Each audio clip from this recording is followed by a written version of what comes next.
안녕하세요, 김밀란입니다. 오늘 만들어 볼 요리는 슈트루델입니다. 우리에겐 바스터즈를 통해서 알려진 디저트이기도 하죠. 오늘 사용한 사과는 레닛 품종의 사과입니다. 과육이 푸석푸석하고 단맛이 굉장히 적은 사과인데 조리 후에도 모양이 쉽게 뭉개지지 않아서 파이나 슈트루델에 많이 사용합니다. 그래니 스미스나 후지, 능금같이 단맛이 적고 푸석푸석한 사과를 사용하시면 됩니다. 지나치게 달거나 과육이 아삭아삭 혹은 부드러운 사과는 적합하지 않아요. 슈트루델이라는 디저트 자체는 오스트리아의 요리로 탄생하여 현재 독일, 오스트리아 요리로 정착했지만 이탈리아 북부 트렌토 그리고 남부 티롤에서도 토착 요리로 남아있으며 탄생 자체가 이 터키의 바클라바에서 온 것이라 보통은 디저트의 형태로 먹습니다. 물론 감자나 고기를 넣은 식사 형태도 있지만 흔한 것은 아닙니다. 간혹 바스터즈에서 유대인임을 확인하려고 이 우유와 고기를 같이 먹는지 시험했다 라고 하는 몇몇 평론가들의 해석을 보신 적이 있을 텐데요. 엄밀히 말하자면 지나치게 확대 그리고 과장 해석한 것입니다. 왜냐면 슈트루델은 디저트로 먹는 게 일반적이거든요. 영화에서 나온 슈트루델도 이 사과가 들어간 앞에 슈트루델 이미 보일 뿐더러 고기나 야채를 넣은 슈트루델은 휘핑한 크림하고 먹질 않습니다. 그냥 어거지로 끼워 맞춘 것에 불과합니다. 제가 왜 이렇게 얘기하냐면 이 슈트루델하고 바스터즈 두 가지 모두 너무 좋아하는 것이라서 그렇고, 두 번째로 이 어설픈 지식을 이용해서 아는 척을 하면서 잘못된 정보를 퍼뜨리는 걸 제일 싫어하기 때문입니다. 어찌되었던 오늘 만들 슈트루델은 이 전통 방식을 살짝 뒤틀어서 만들 겁니다. 일단 보시듯 사과의 껍질을 벗기고 15분을 제거한 다음 두텁게 썰어주세요. 썰어놓은 사과에 레몬 제스트와 레몬즙을 넣고 잘 섞어줍니다. 좋은 향과 더불어 이 사과의 갈변을 막아줍니다. 원래 전통 슈트루델을 만들 때에는 이렇게 준비한 사과에 계피가루, 설탕, 잣, 불린 건포도 등을 넣고 재웠다가 바로 사용합니다. 근데 저는 오늘 조금 변형시켜서 이 캐러멜을 만들어서 사과와 잘 섞어줄게요. 사과 준비가 끝났으면 건포도에 술을 넣고 불려줄 건데요. 이건 제가 요번 여행 갔다가 사온 이 솔잎을 넣은 그라빠입니다. 보통은 식후 소화주로 많이 마시지만 향과 맛이 너무 좋아서 오늘 사용하도록 하겠습니다. 럼주도 소량 섞어줍니다. 이 술들은 필수가 아닙니다.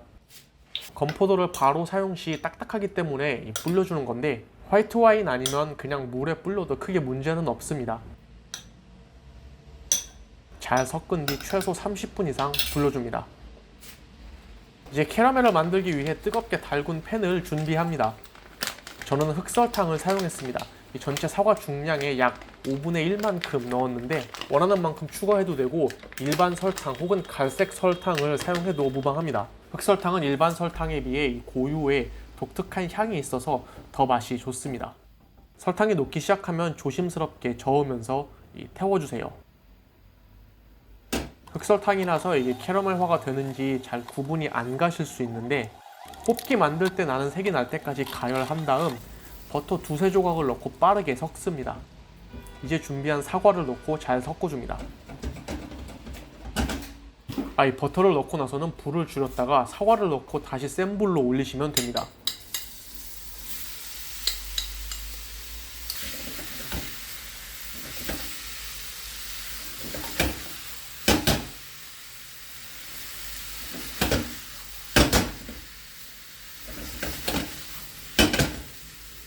캐러멜이 어느 정도 다 코팅되면 계피가루를 두세 스푼 정도 넣습니다.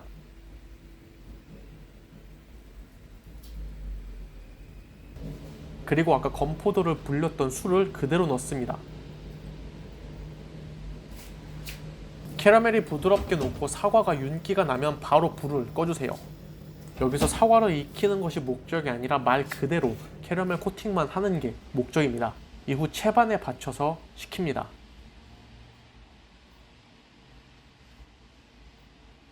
여기서 걸러져 분리되는 사과 주스는 캐러멜과 술, 사과의 풍미가 그대로 녹아있어요. 절대 버리지 말고 따로 모아둡니다. 이따가 사용할 겁니다. 이제 도우를 만들 건데 저는 파스타용 더블 제로 밀가루를 썼습니다. 여러분들은 강력분을 사용하시면 될 것 같아요. 계란과 물 그리고 부드러움을 더해줄 식용유 한 숟갈을 넣고 잘 반죽합니다. 여기서 반죽하면서 극한의 바삭함을 위해서는 이 수분 함량을 조금 더 늘리고 장시간 치대면서 아주 매끈하고 부드럽게 그리고 쭉쭉 늘어날 때까지 반죽하면 됩니다. 다만 저는 어느 정도 파스러지는 듯한 적당한 식감을 원했기 때문에 5분 미만으로 반죽을 했습니다. 보시면 표면이 조금 거칠게 남은 게 보이시죠? 이 상태로 랩으로 싸서 상온에서 최소 45분 이상 유지시킵니다. 사과는 즙을 완전히 걸러낸 다음 여기에 이 불려놓은 건포도 그리고 가볍게 볶은 잣을 넣습니다. 이 잣 대신 헤이즐넛이나 호두를 사용해도 좋습니다. 그리고 잔여 수분을 흡수할 빵가루도 넣어주세요. 잘 섞은 다음 펼쳐서 완전히 차갑게 식혀줍니다. 하루 전날 준비해두면 이 다음날 훨씬 향긋하고 깊은 향을 느낄 수 있습니다. 이제 준비한 반죽을 얇게 밀어야 되는데 이 깨끗하게 빤 린넨천을 펼칩니다. 린넨천을 사용하는 이유는 반죽을 얇게 민 다음 쉽게 돌돌 말기 위함입니다. 덧밀가루를 전체적으로 골고루 그리고 충분하게 뿌려줍니다.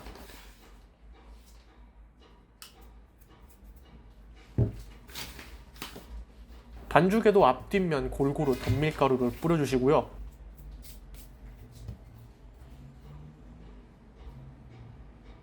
밀대로 얇게 밀어줍니다. 특별한 요령은 없습니다. 앞뒤로 균일하게 그리고 얇게 밀어주세요.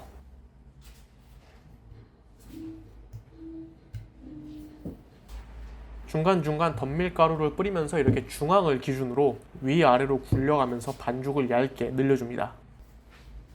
손을 이용해서 한 번씩 잡아당겨가면서 이 모양은 최대한 직사각형이 되도록 밀어주세요.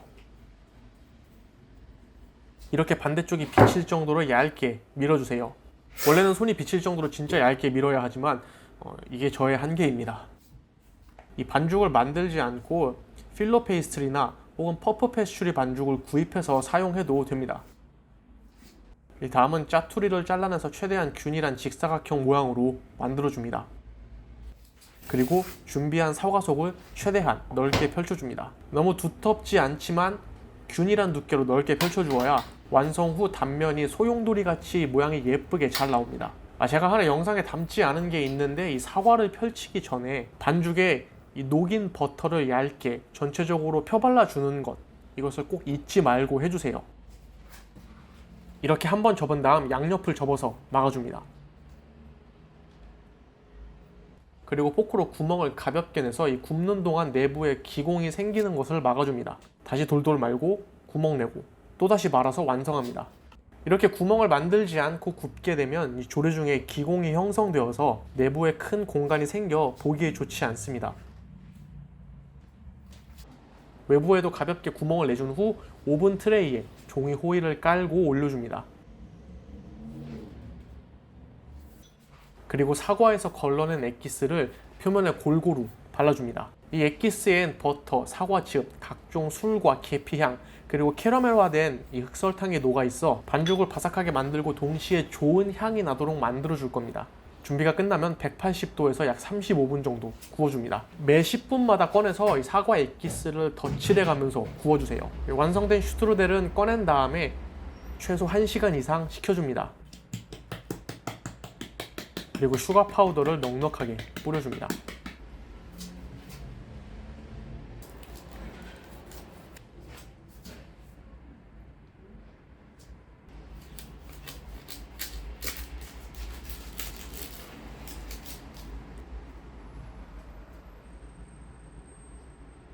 완성된 슈트루델에 휘핑한 생크림 혹은 아이스크림을 곁들여주면 완성입니다.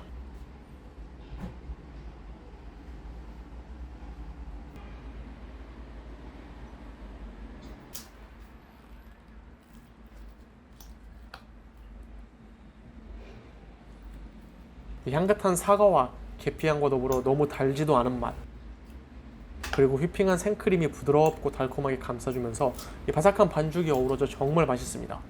꼭 한번 만들어 보시길 진짜 추천합니다. 자, 오늘의 요리 끝. 어때요? 참 쉽죠?